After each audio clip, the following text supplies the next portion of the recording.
ჯარისკაცების წამების შემზარავი ისტორიების პარალელურად ქვეყნდება იმ აპარტამენტების ფოტოები, რომლითაც თავდაცვის სამინისტროს ყოფილი მაღალჩინოსნები სარგებლობდნენ. საძინებლები, კეთილმოწყობილი სამზარეულოები, საშხაპეები, ჯაკუზი. ეს ყველაფერი ძალოვან უწყებაში. ვრცელდება ექს-ძალოვნების ძვირადღირებული მანქანების სურათებიც. ყველაზე გამორჩეული ბაჩუ ახალაიას ძველი ავტომობილია თავისი ეგრეთ წოდებული PlayStation-ით. დღესვე ცნობილი ხდება უწყების ჩინოვნიკების მიერ გაჩუქებული იარაღის შესახებ. ნაციონალური მოძრაობის ლიდერები, მომღერლები, კომედი შოუს მსახიობები. სხვადასხვა დროს სწორედ ამ ადამიანების ხელში აღმოჩნდა სამინისტროს ბალანსზე აღრიცხული სხვადასხვა ტიპის იარაღი. ფოტომასალები, გაჩუქებული ქონება და არჩევნების წინ უწყებაში დარიგებული პრემიები დღეს პარლამენტის თავდაცვის კომიტეტმა გაასაჯაროა. ეს აპარტამენტები თავდაცვის სამინისტროს ყოფილმა მაღალჩინოსნებმა გაერთიანებული შტაბის შენობის მე-9 სართულზე მოაწყვეს. ახალაიებმა თანხარც ძვირადღირებულ ავტომანქანებში ჩამონტაჟებულ სათამაშო კომპიუტერებში დაიშურეს. თავდაცვისა და უშიშროების კომიტეტის ინფორმაციით, მხოლოდ სათამაშო კომპიუტერში 240,000 ლარია გადახდილი.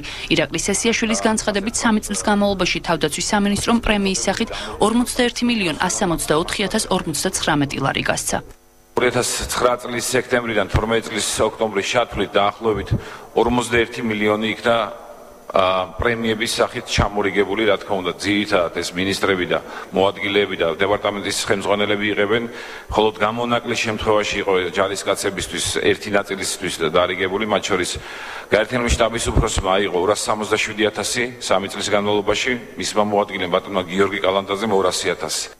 გენერალური შტაბის უფროსისა და მისი მოადგილის აღებული თანხის ფონზე ნაკლებ სოლიდურად გამოიყურება გაერთიანებული შტაბის გეოპოლიტიკისა და სამხედრო ისტორიის ცენტრის ხელმძღვანელის პრემია. სვიმონ მასხარაშვილმა 2011-12 წლებში პრემიის სახით 40,100 ლარი მიიღო. მე 2011 წლის ნოემბრიდან დღევანდელი დღის ჩათვლით გახლავართ გაერთიანებული შტაბის გეოპოლიტიკის და სამხედრო ისტორიის ცენტრის ხელმძღვანელი.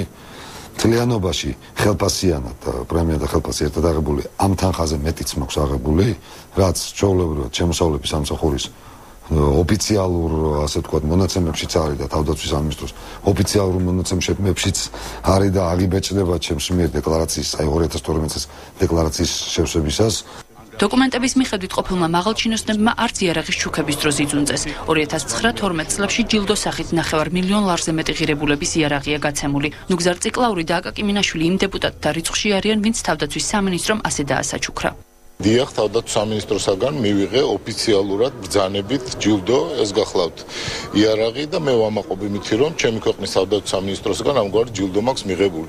მე არ ვიცი რა იყო მოტივები თავდაცვის სამინისტროსი, მაგრამ მე ვფიქრობ, რომ მთელი ჩემი საქმე არა, რომელიც მიმართული იყო ქართული ჯარის გაძლიერებისაკენ, ჩემი სურვილი, რომ ჩვენ ქვეყანას გქონოდა ძლიერი თავდაცვისუნარიანი არმია, რომელიც დამპყრობელს აღუდგებოდა წინ, მე ვფიქრობ, რომ სწორედ აი ეს ჩემი სულისკვეთება იქნა შეფასებული. თავდაცვის სამინისტროსგან იარაღი მომღერალმა მერაბ სეფაშვილმა, სამაუწყებლო კომპანია რუსთავიორის გადაცემა შაბათის შოუს მსახიობებმა ბახო ბიჭიკაშვილმა და ნიკა არაბიძემაც მიიღეს. მერაბ სეფაშვილი ამბობს, რომ იარაღი 50 წლის იუბილის აღსანიშნავად აჩუქეს.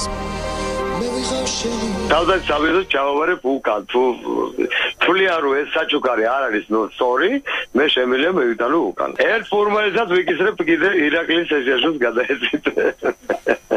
საპარლამენტო უმრავლესობაში თავდაცვის სამინისტროს გულუხვებას ეჭვით უყურებენ და იმ პირობებზე საუბრობენ, რომელშიც ჯარისკაცების დიდ ნაწილს უწევს სამხედრო სამსახურის მოხდა. თავდაცვის სამინისტრო და თავდაცვის მინისტრი ყოფილი რატო უნდა აძლევდეს საჩუქრად იარაღებს, თუნდაც მსახიობებს, ან რატო უნდა თუნდაც პარლამენტის წევრებს და რა არის ეს, რა ტრადიციაა? რამდენიმე დღის წინ თავდაცვის მინისტრმა ქუთაისში მესამე ქვეითი ბრიგადა მოინახულა. ყოფილი მაღალჩინოსნების აპარტამენტებისგან განსხვავებით იქ ამორტიზებული საპირფარეშოები, დაბზარული კედლები და ძველი შეიარაღება ჩვეული ყოველდღიურობაა.